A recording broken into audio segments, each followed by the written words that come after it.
let's do this. One of my biggest challenges during my first 2 years of climbing was the fear of falling. The fear of falling used to be an issue even on very easy climbs. It would hold me back more than any other factor. I would just freeze on the wall. I wouldn't be able to access my mind or my body, and I would see no other option than to jump down.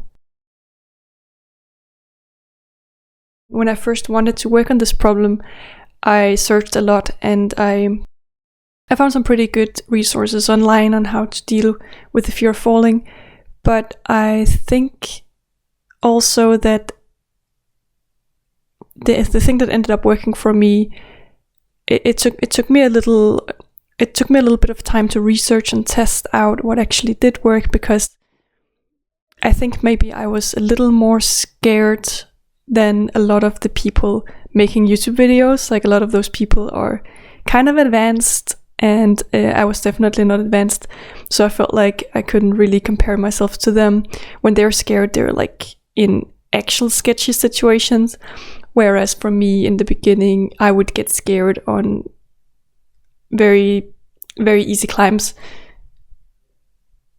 At first, I didn't mind it too much, the fear. I would just jump down and accept that I was too scared to do the climb. But at some point, I wanted to work on the fear. I wanted to challenge it and push myself a little bit. It's quite hard to push through fear in a way that it doesn't make it worse. Fear is rooted in the nervous system. It's there to keep us safe. It's like a little alarm bell.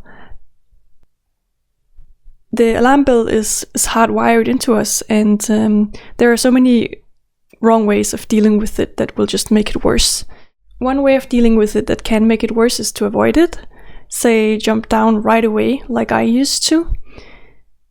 This teaches your nervous system that it was right to be afraid, that it was right to ring the alarm bells, and it will warn you again next time, because it learned that it kept you safe that way and that it protected you from danger. So another common strategy is to completely ignore the fear by pushing it down and refusing to acknowledge it. You might push it aside as you make that scary move.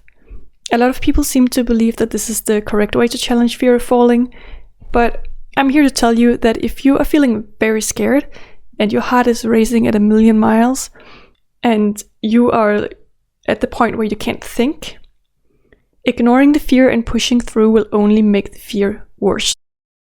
Your nervous system is gonna get forced into this extremely heightened state, meaning you are not in control of yourself in that moment. You are not connected to yourself. You are not grounded. Next time you encounter a similar situation, your nervous system is going to remember that extreme state of arousal and will launch you into a similar response. And this extreme reaction is the opposite of being grounded. It's the opposite of what we want. It doesn't allow you to connect with your mind and body.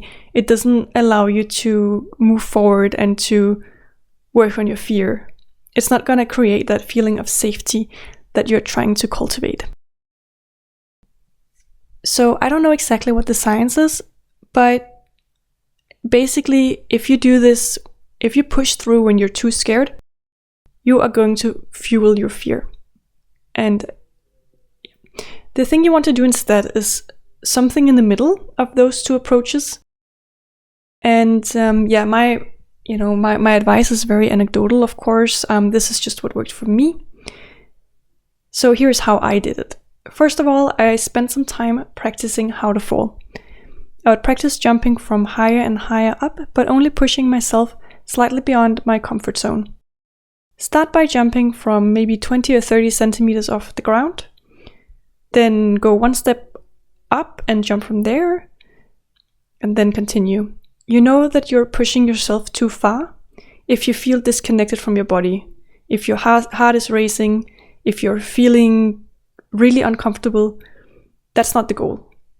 You should only push yourself to the point where you're feeling kind of anxious, kind of apprehensive, you're feeling butterflies, you're feeling like slightly scared of being up high, but you're still in control.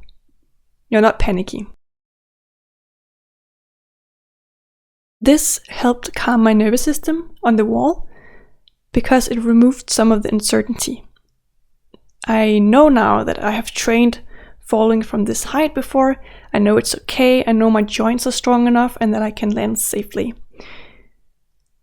The next thing I did was that whenever I would encounter a scary climb, I would climb up to the scary part. I would tell myself, just go up there, just see how it feels. There's no pressure to move past that sketchy point. All I had to do was get to the point that felt sketchy, and then instead of trying to force myself to continue or jump down, I would just stay there on the wall, familiarize myself with being in that place. I'd stay for maybe 10 seconds, and then jump down. I found that when I removed the expectation of finishing the climb, I could relax a little more, giving myself 10 seconds at the sketchy spot and removing all of the expectations, all of the pressure. It allowed my nervous system to feel a bit calmer. It was like I was telling my nervous system, I hear you. I hear the alarm bells. I promise you I'm being careful. But also, I appreciate your attempt to keep me safe, but really we are not in such a dangerous place. And then if I was feeling extra good on the wall, I would try to make a tiny microscopic movement towards the next hold. Again, the goal was not to grab the hold, it was just to challenge my fear just a little bit. Last thing I did was to stop judging myself. I stopped trying to change my reality.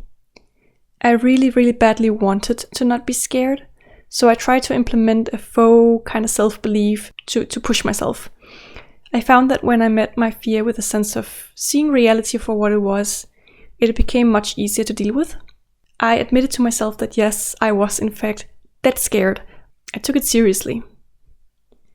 I still sometimes get scared on sketchy climbs, especially if I have to get on top of a volume, for example, or if I have to extend my legs out into like open space while relying on these microscopic handholds. But my fear has definitely improved. This is also a process of trust, right? Because I have learned more skills. I've become better at climbing, so it's a slow process of learning to trust your body and your nervous system, trusting that you got this. I have maybe a higher level of confidence that I can get myself safely through some situations than was the case before. I feel more confident that I can fall safely. I feel maybe I have a bit more strength to withstand maybe falling in a slightly less controlled manner. With that said, I still get scared on a lot of climbs. I may not get scared on the exact same grade that I used to before, but I would say that it's still definitely the number one reason that I can't do a boulder problem is if I get scared. So it's a process. For me at least, I needed to take my time with the process, and I'm still working on it, but yeah, it's got so much better. I believe self-compassion and meeting my fear exactly where it was at, pushing myself gently and lovingly, was what helped me the most. And I try to use what I've learned to continuously work on my fear of falling. This photo, I want to highlight it because this type of climb here that I'm at the top of was one of those sketchy climbs that I used to not be able to do. I used to be super scared on them. And it was one of the first climbs that I conquered, in the sense that first of all, I managed to get to the top of it without jumping down. And second of all, I actually managed to climb it multiple times because I wanted to. I wanted to see if I could make myself comfortable on this climb. And I could. So when my mom joined me for a climbing session one day, I had to climb up, and I had to get her to take a picture of me up at the top of that climb. So that's why this picture exists. That's why I'm there smiling, because I was super proud of myself and very excited to be at the top of this climb. I hope that this video could be useful to someone, and keep climbing.